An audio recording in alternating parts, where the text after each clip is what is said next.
राधे राधे राधे राधे भाई, हाल चाल मस्त। और ध्यान रखना अपना। देखो शुरू करते भी रहना भाई, अब ध्यान से देखो है ना भाई, ठीक है। अब देखो समझ गए ना भाई, ये कंपाउंड सेलेक्ट करे ज़्यादा करेगा देन ब्रोमीन से, ये इसका उल्टा मतलब ये कम सेलेक्ट करेगा कंपाउंड जो आएगा ना इसके सामने उसको, ठीक है। तो भाई ये चीज़ आप इसको ध्यान रख लेना, याद रख लेना, ठीक है। ठीक है भाई, क्लियर है फिर नहीं है बात? तो भाई समझ गए ना? अब देखो सुनो भाई ध्यान से, है ना। अब सुनो सुनो, ठीक है भाई। अब देखो, सी कंपाउंड,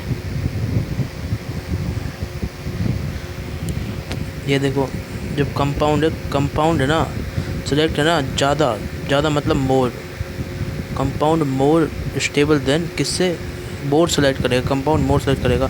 तो मतलब CMS, तो क्या करेंगे फिर इसमें, कंपाउंड हमारा क्या है, मोर हमारा क्या करेगा, सिलेक्ट करेगा, ठीक है भाई। तो सी एम एस से याद करें, इसका उल्टा इसमें लग जाएगा, क्लियर है भाई। तो ये एक ट्रिक हो गई इसमें, CMS। तो कंपाउंड मोर सेलेक्ट होगा किसके अंदर, C4 क्लोरीन के अंदर, ठीक है। तो मतलब अब सुनो, इसका रिएक्टिविटी रेशियो से आप इस चीज़ को समझ जाओगे। देखो, तो इसका जो रिएक्टिविटी रेशियो आता है ना, याद रखना पड़ेगा, रिएक्टिविटी का जो इसका रेशियो है ना, वो क्या आता है, देखो। अब देखो CMS से याद रखना, अच्छे से याद हो जाएगा। देखो, तो इसका रिएक्टिविटी रेशियो है ना, और इसका भी रिएक्टिविटी रेशियो क्या आएगा, ठीक है। तो वो क्या आएगा, इन दोनों का याद रखना है, ठीक है। लाइन खींचते ना, इसका डिफरेंस है इन दोनों के बीच का, ये ऐसे ही है, ऐसे करके, ठीक है। देखो अब इसका रिएक्टिविटी रेशियो क्या है, तो इधर ध्यान दो भाई, ठीक है। अब इधर देख लेना भाई, ठीक है। देखो रिएक्टिविटी रेशियो क्या है, इधर सुन लेना ध्यान से, है ना भाई, ठीक है।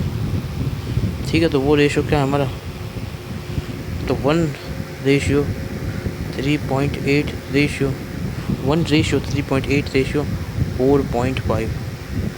4.5, और इसमें जो आता है वो रिएक्टिविटी रेशियो वो क्या है इधर भाई, 1:80 रेशियो 1600।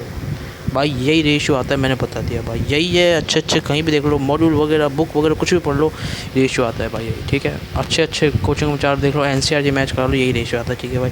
तो क्लियर है बात, ठीक है भाई, समझ गए ना।